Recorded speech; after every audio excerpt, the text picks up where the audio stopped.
5-star, your life driver, checking in as I check myself. I am coming to the close of Lent. When I was a Christian, when I was, a practicing Christian, I guess you could say, Lent season meant a little something different. I honor still the purpose of the practice of Lent. I honor still the story of Lent. If you don't know the story, you should check it out. Get in your word, get in your Bible, and see the magnificent travel that the story of Jesus tells. Magnificent. And it's worthy of our attention, that story.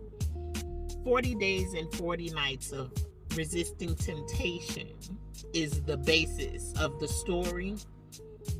Applied to our lives now, remixes the story a bit, but the bottom line is the same. Whatever is most tempting right now for you in your life, like I've said before, whether it's food, alcohol, shopping, lying, sexing, whatever, it is something that should be addressed. Maybe addressed ever so often, because depending on how deep rooted the practice is, the temptation is, it may take you a few times to apply some pressure to that temptation before you really feel a victory over it. That is why a few years back I started doing challenges. I challenged myself, whether it's a gallon of water a day for 2 weeks, or no sweets for 2 weeks, no dessert, which those who know that's my ongoing struggle and vice is sweets. I'm addicted to sugar. That's the thing that has put up the most fight. I've won some battles, some wars within throughout this journey. I've won some wars and battles, and I'm actually writing I'm writing my story, because the more I talk to people and the more I hear their testimonies and the more I hear them say me telling my story to them has been a benefit to their journey, the more I take time out,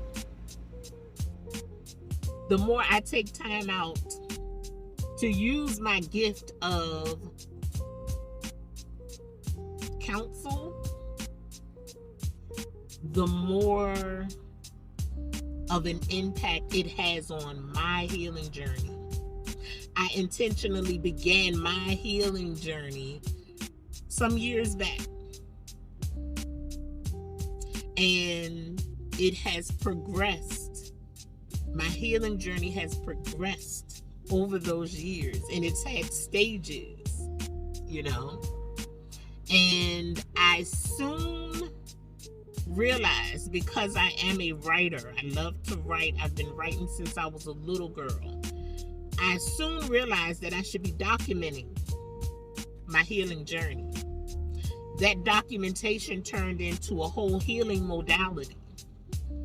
My education and my experience coupled together and pushed me along to document it, and to realize that me practicing that healing modality, I was doing what I knew I needed to do. I was allowing myself to be guided by spirit, because I wanted to be better.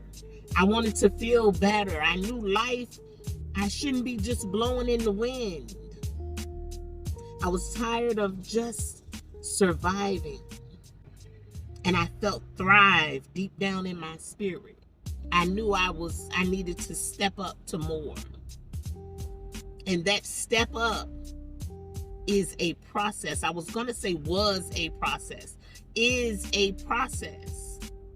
It's a journey, and healing has no finish line. I say that, and a couple of people have, we've had a conversation or two about that concept that I think I came up with it. I hadn't heard anybody else say it. Healing has no finish line. That's scary to some people, because it's like, well, damn, am I ever gonna get okay? You okay in the midst of healing. If you so choose to be, you can be okay in the midst of healing. I feel like once you begin that journey of knowing that there are some things you need to address and heal, you can be okay from that point forward. And I'm thankful now to finally really be in my gift. I've been operating in my gift because I've been working at social services and mental health facilities, pre-trial, probation. Like, I've been all over the counseling arena, if you will, in different aspects. I've been in the helping profession for decades now. And now I am making a different mark on counseling, on helping. I'm making a mark on behalf of my own paradigm, if you will. Like, I'm not working for someone and allowing or having them to allow me to use my gifts on their behalf. Now I'm doing it strictly led by spirit now. I know I don't and cannot and should not attempt to talk to anybody and everybody. I know that. I've learned that. It's funny how my journey has prepared me for where I am today. My experiences, good, bad, ugly, my education, my unofficial degrees, my life degrees, all of those things, the hurt, the heartache, the disappointment, the self-corrections, all of those things have prepared me for where I am today. And I see the beauty of that. It's absolutely wonderful. I'm absolutely thankful that God, guided me and ordered my steps through all of those things. I'm not perfect. Now I don't want to, pretend like I'm the perfect, counseling makes you puts you in a place of perfection. It does not. Like 2 years ago, I went to therapy, because although I know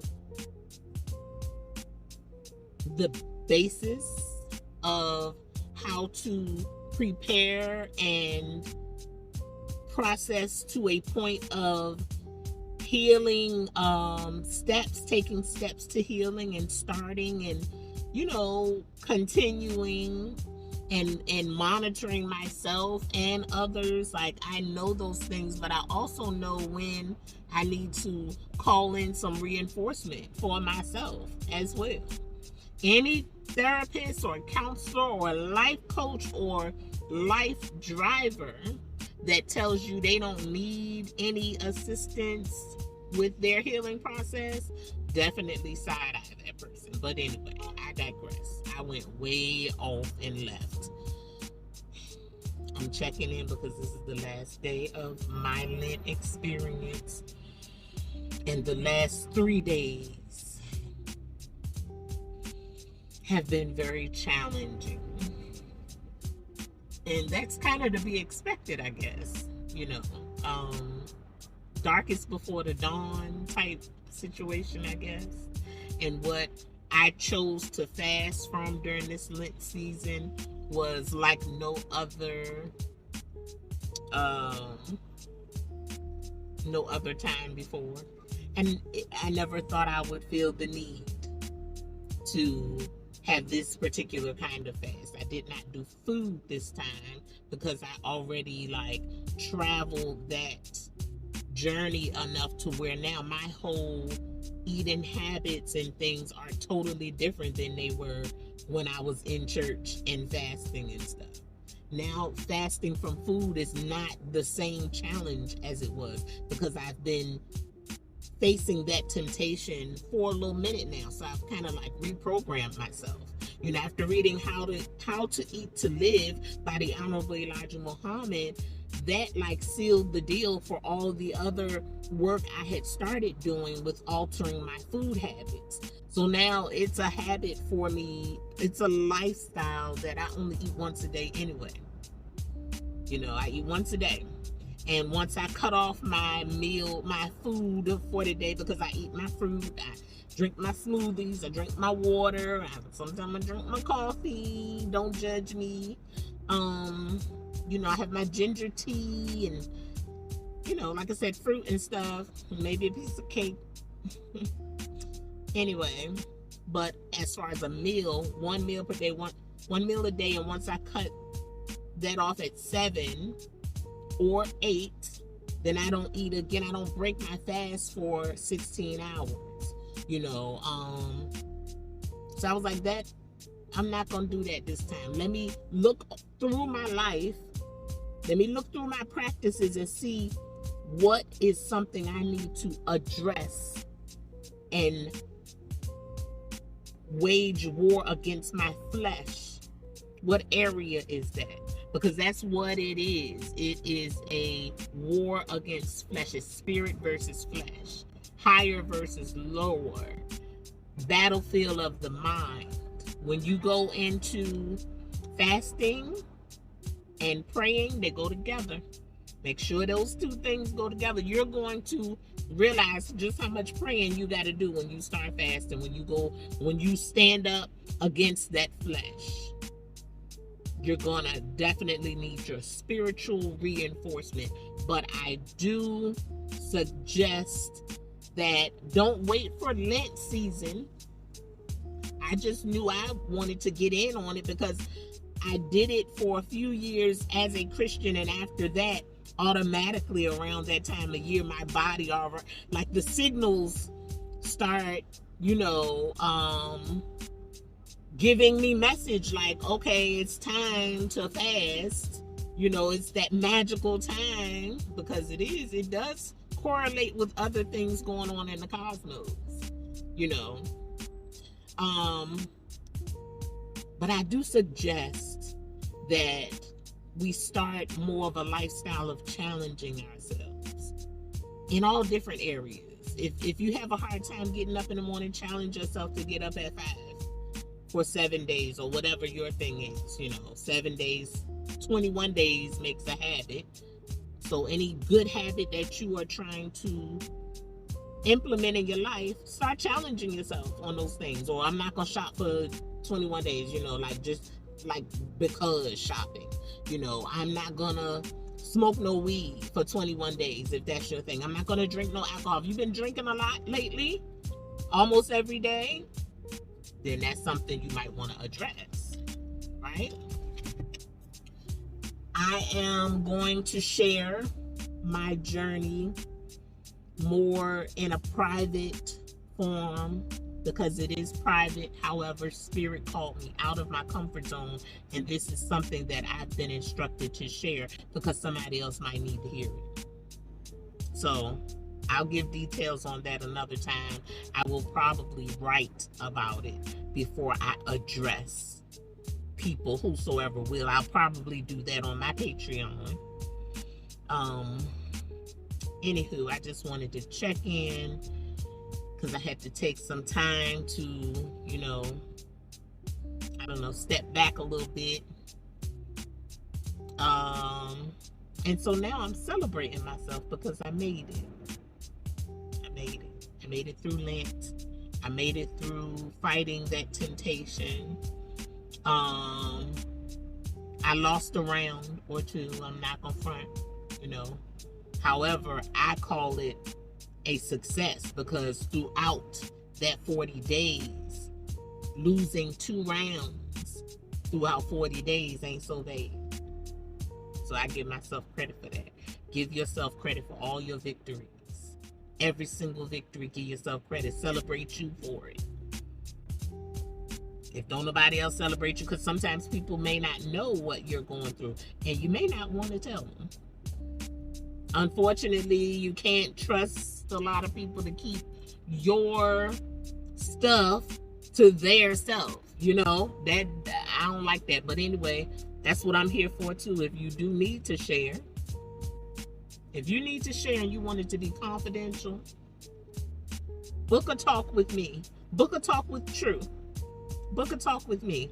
My Linktree information is in my bio. It'll lead you to my different platforms and my website, which is where you would book your talk. The first conversation is free, just to see, for me to see if we are a match, to have some, you know, therapeutic conversations, you know, or if you just want to talk. I'm gonna have something to say, I'm sure, but you know, a lot of times people just want to talk. They want to talk to somebody that is not gonna tell their business. They want a unbiased ear, a non-judgmental ear, and a lot of times people do want to hear some feedback. I do have wise counsel to offer. I have that, you know, and I'm offering that. So hit me up. This is True 5-Star Your Life Drive. I gotta go, but I wanted to just tap in. I hope all is well. I hope you ride in peace, and I hope you drive in peace.